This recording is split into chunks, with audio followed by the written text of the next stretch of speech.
Hey guys, Nick Espinoza, your chief security fanatic here. And today I want to talk about something that I think is rather important, and it is the premise that technology is killing our autonomy, which is directly harming our children and younger generations. Now, here's what's going on. This was actually sent to me by one of my listeners of the podcast, Jacqueline Wolf. And Jacqueline, thank you very much for sending this to me. I think it's beyond fascinating. This is actually a Washington Post article from December 24th of this year. And here's the backdrop of what's going on. And I want to make 4 critical analysis points here, one of which is basically the title of this video that you are watching here. And basically what this article was about is colleges. Now, colleges are turning students' smartphones into surveillance machines, and they're tracking the locations of hundreds of thousands of students across multiple colleges, at least in the United States. And I quote the Washington Post article, "Short-range phone sensors and campus-wide Wi-Fi networks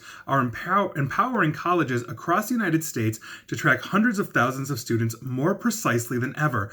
Dozens of schools now use technology to monitor students' academic performance, analyze their conduct, or assess their mental health."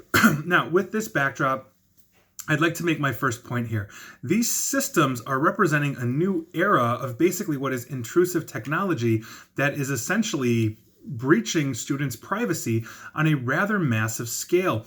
Think about this. They are installing an app into their phone that is tied into their university. Maybe it's for class schedules or something else, but by virtue of it, they are being tracked, and not necessarily, with their consent or necessarily their knowledge if they're not reading the fine print.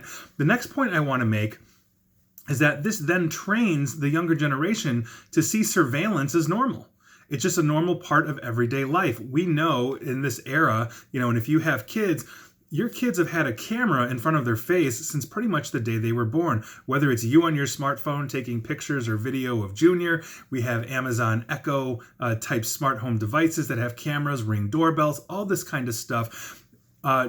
Basically, surveillance and being in front of cameras is a normal part of life for kids these days. Let's say anybody under 25, 30, and quite frankly, pretty much anybody, at least in the United States, if you are in an area that has the internet, and most of us do, obviously, we have a surveillance state. And while a lot of the older generations, let's say 35 and up in age, have serious issues with this, or remember a time when we weren't tracked, myself growing up in the 80s, when it got dark, pretty much every parent just opened the door and yelled for their kids. No idea what we were doing for most of the day. That just doesn't happen anymore in this sense. And surveillance through tracking and all of this, whether it's a college campus or even a parent, I think is a serious issue.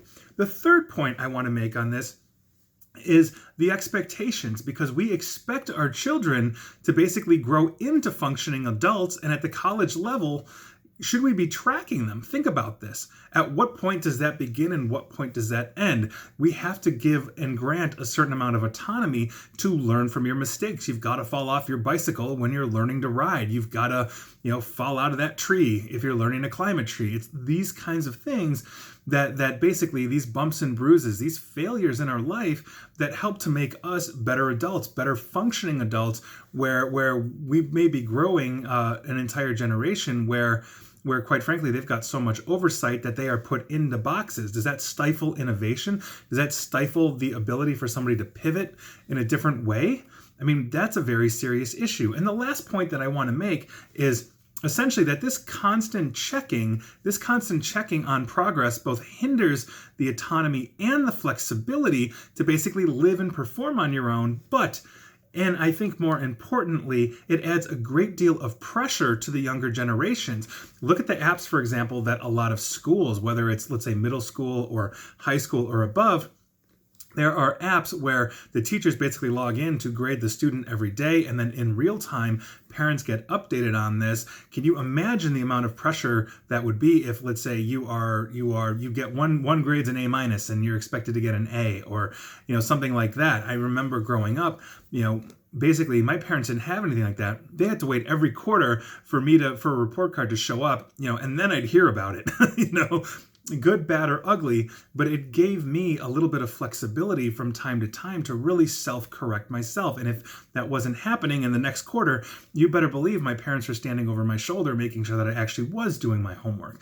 And so we have all of these things, and when you add that to the entire basic massive platform that is social media, the Facebooks and Instagrams of the world, where there is pressure to perform, pressure to get friends, pressure to get likes, pressure possibly even from bullies that don't stay at school at the end of the day.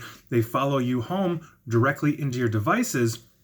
We are setting up a generation that is going to be completely okay being monitored, basically being put into a box, having these things there, and well as expecting them to perform as a functioning adult, when psychologists have consistently said, oh, well, the age of being young keeps raising and raising and raising and raising. That's a very serious issue. At some point, we have to fly on our own. At some point, we can't rely, let's say, on our parents for rent or shelter or all of these things.